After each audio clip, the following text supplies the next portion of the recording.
அஸ்ஸலாமு அலைக்கும் வரஹ்மத்துல்லாஹி வபரகாத்துஹ். லா தஹ்சன், என் சகோதரனே, என் சகோதரியே, கவலை கொள்ளாதீர். இந்த உலகத்திலே வாழக்கூடிய பலருக்கு கவலை என்ற நோய் இருளாக மாறி அவர்களுடைய வாழ்வு முழுவதையும் சூழ்ந்திருக்கிறது. அதிலிருந்து எப்படியாவது வெளியே வருவதற்குரிய வழிகளை யாராவது கூற மாட்டார்களா என்று எண்ணக்கூடியவர்களுக்கு இந்த இறைமறை வசனம் அதனுடைய தீர்வை சொல்லுகிறது. வஸ்தஈனு பிஸ்ஸப்ரி வஸ்ஸலாஹ். 3 தீர்வை சொல்கிறது. ஒன்று, இறைவனிடத்திலே உதவி தேடுங்கள். எதை கொண்டு? இறைவன் கொடுத்த இந்த சோதனையை பொருந்திக் கொண்டு தொழுகையை கொண்டு உதவி தேடுங்கள்.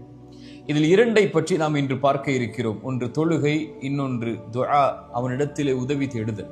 இந்த 2 தான் நம்முடைய வாழ்வில் இருக்கக்கூடிய எல்லா கவலைகளுக்கும் மருந்து.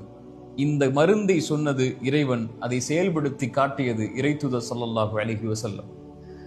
இந்த உலகத்திலே அல்லாஹுடைய தூதர் ஸல்லல்லாஹு அலைஹி வஸல்லம் அவர்களுக்கு எப்போதெல்லாம் உலகம் நெருக்கமாகுமோ, உலகம் அனைத்தும் கவலையால் சூழப்படுமோ, அப்போதெல்லாம் இறைத்தூதர் ஸல்லல்லாஹு அலைஹி வஸல்லம் ஒரு நபரை எதிர்பார்ப்பார்கள்.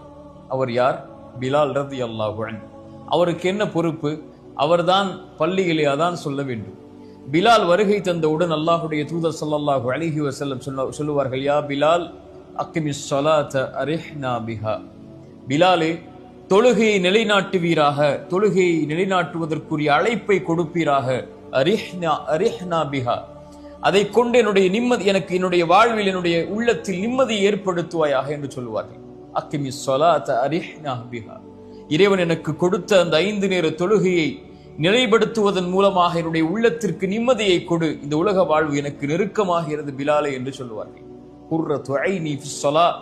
அதே இறைத்தூதர் ஸல்லல்லாஹு அலைஹி வஸல்லம் அவர்கள் தான் சொன்னார்கள், என்னுடைய கண்ணின் குளிர்ச்சியை இறைவன் தொழுகையில் வைத்திருக்கிறார். என்றைக்காவது